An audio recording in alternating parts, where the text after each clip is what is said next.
Huwag naman sana, sir, ha? Ano nakatanim dyan? Granada? Sino ba namang sira ulo ang maglalagay ng granada sa ulunan? Maglalagay ka ng granada sa bahay mo, sa ulo mo. Eh, kung sumabog yan, di sabog ang utak mo. Di ba? Marami kayong dapat ipaliwanag dito, General. Ang daming investigation, no? As mentioned by Senator Bato earlier dito, na police involved in drugs, in other crimes. So nakakalungkot kasi kami, we don't mind funding the PNP, kaya lang, ba't nagkakaroon pa rin ng mga ganitong incident? Recently, I talked to Secretary Abalos about this, yung po sa Mabini, Batangas, no? The mayor there was arrested and was detained for, I think 68 days, if I'm not mistaken, in Krame. Well, ano pong charges doon? Siguro, quickly lang po, bakit po siya nakulong? Ngayon po, nakawala na siya, no? Pinakawala na. But 68 days. And I have videos, no? Showing, Mr. Chair, if I'll be allowed. Ito po, yung mga arresting team, lahat po sila nakahatakip po ang, pakiplay po yung video. Lahat po sila nakatakip ang mga muka, pati pangalan. I would like to know. Ayan. Sana na may wala, ha? Ito po yung mayor. Magparehas naman tayo. Upo lang, Mayor. Konti lang. Wag na.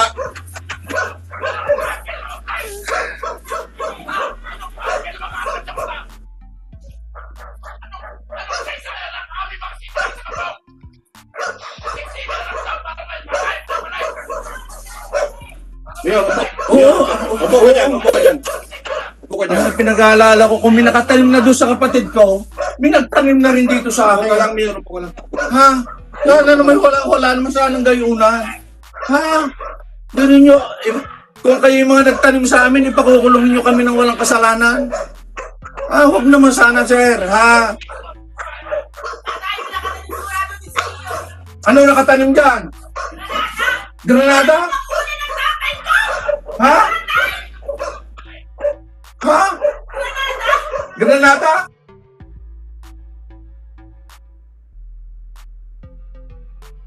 Yan po, Mr. Chair, yung granada nasa ulo. Wala na Ay, may yata iba sa akin, naglalagay granada sa rin ulo. ang ilalagay. Para ikaw walang piyansa. Ano naman yung gagawin mo sa akin? Sana na may huwag, ha?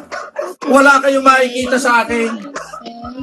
Dahil matagal na alam ko na may magpapasearch sa akin. Tsaka unang-una kahit wala pa noon, ha? Wala kayong makukuha sa akin iligan. Ha? Wala. Mayor, upo ka lang. Huwag naman sanang gayon ang mangyari.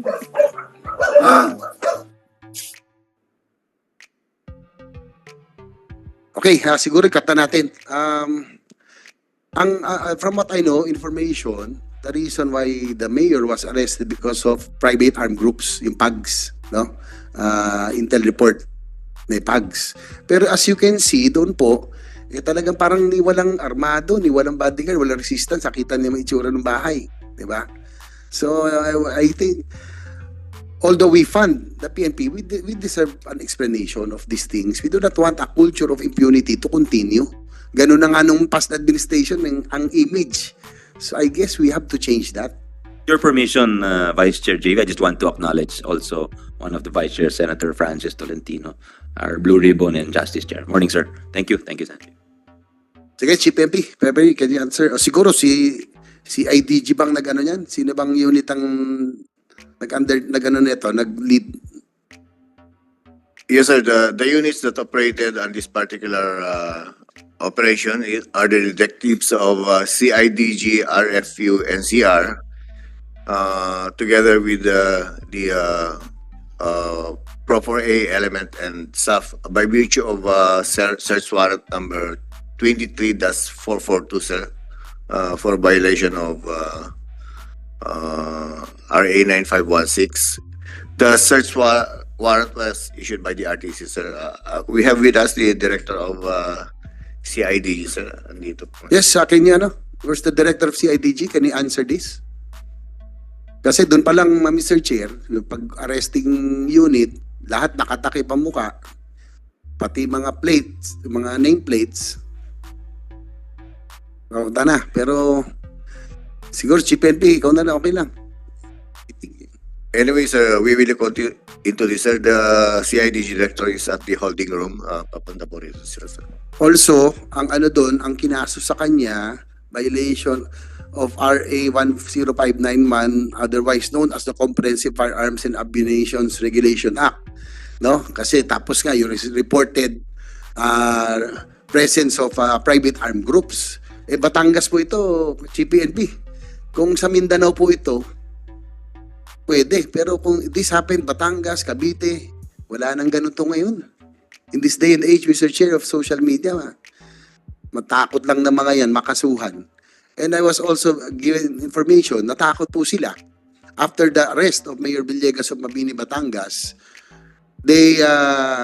a PNP officer talked to the mayors of Batangas sa isang meeting ng league. Sinabi, may susunod pa kami sa inyo. Yung mga mayor doon, Mr. Chair, tuwing Thursday, umaalis na po sila. Ayaw nilang nasa bahay kasi daw baka mangyari din sa kanila. So, bakit nagkaganon? We are supposed to be here, the PNP, to serve and protect.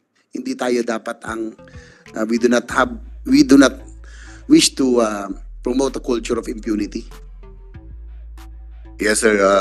If I may, sir, talagang as the Chief PNP, sir, if doon sa 5 focus agenda ko, one is aggressive and honest law enforcement operation.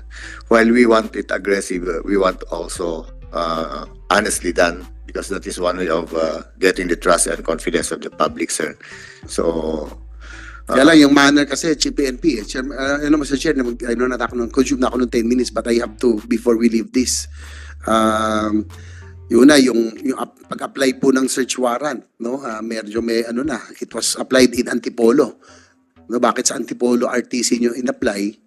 Yung pinanggaling, yung saan po ginawa? Sa Mabini, Batangas yung arrest, di ba? So, ano do? Tapos yung picture that was sent for the application of search warrant was not even the mayor's picture. It was his brother. No? Nakita namin yon, kapatid niya, picture. I think yung mga brothers niya may mga issues, pero kaganon, di ba? Doon pa lang, technically, meron na tayong violation doon. Hindi naman siguro pwedeng sabihin ng kasalanan ng isang miyembro pamilya, kasalanan din niya. Di ba? Doon po yung can you confirm this na yung application, Chief NP? Wala pa ba yung CIDG head?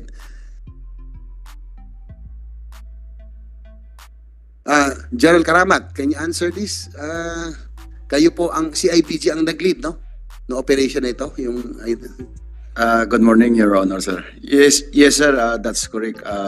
Before that operation, pinaalam nila po yun sa akin and I give the approval based doon sa information that was given to me.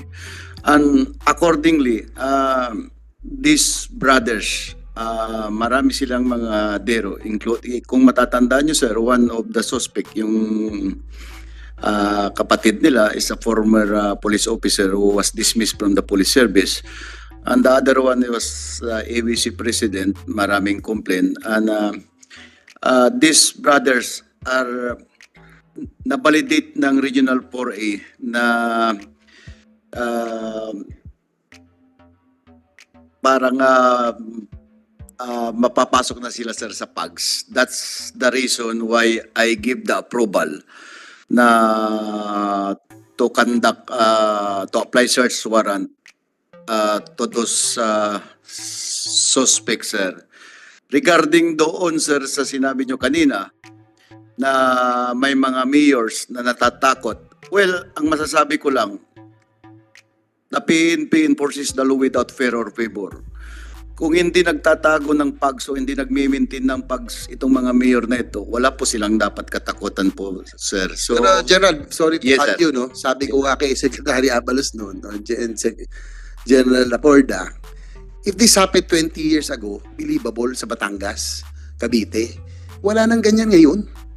I don't think there is still a lot presence of private armed groups in the area. Kung siguro sa Mindanao, ngayon pwede ako maniwala. Pero ngayon sa Batangas, Calabarzon, wala na tayong naririnig na ganyan. And I had the chance to meet pa isa-isa yung mga nagsosolicit sa amin ng project ng mga mayor. Hindi sa isa ko. Naniniwala ba kayo sa nangyari? Walang naniniwala eh.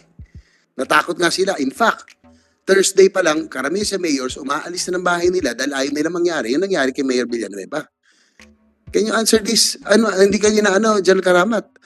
As I mentioned, Yes. I'm one of the biggest supporters of PBBM. Alam niyo yan, na pinakamalaking budget ng time na ako nag-defend nito. Yes, Yun sir. lang, you have to justify your actions. Hindi pwedeng culture of impunity would remain. Yes, sir. Regarding doon po, sir, sa information na kumakalat na mayroon pong susunod na mayor, sir, actually, sir, wala pong ganun, sir. Pero yun po, nanggaling sa mga mayors eh. One of I your don't know officers, where that sinabi information po nila. came from. Sinabi po niya, susunod pa namin 7 sa inyo. Kaya nga takot-takot, walang umuwi sa mga yun. Sir, Bigay ko na nga, papakita ko lang, Mr. Chair. Ito pong application for search warrant, may baril pa kay Mayor, pero hindi po siya ito. Kapatid daw niya ito. So doon pa lang, nagkamali, tapos antipolo nyo pa in-apply. Ha?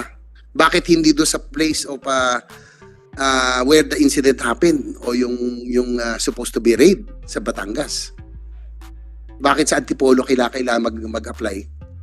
yes, sir.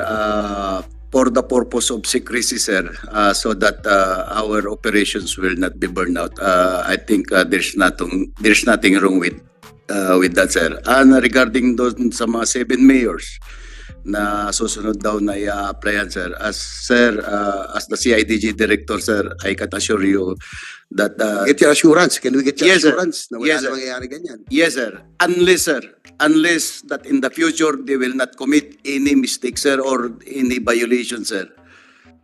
General Karamat, again, if this happened 10, 20 years ago, maniniwala ako eh. In this day and age of social media, takot na lahat sa kaso, takot na lahat sa mailabas. Lalo na in Calabarzon, napakalapit sa Metro Manila. I'm sure our chair and Senator Gatchalian here would agree. No? Wala nang gagawa ng ganyan this day and age. Kasi ang pinakahuling ayaw natin na magamit ang PNP for political vendetta. Nangyari na sa akin yan nung last year's hearing. Di ba? Andito ba si Colonel Santos? Di ba? Nung wala ako sa pwesto, pahuhuli pa ako. Ang hinuli niya, si biggest accomplishment niya kay Mayor Sabora, pinahuli yung mga nagkakape. During the time of pandemic, huwag naman sana maulit yung ganyan. That, again, we are already in the process of PNP reorganization na dapat yung PNP will be apolitical. So ito, parang merong shade ng politika ito, siguro. Diba? Thank you, sir.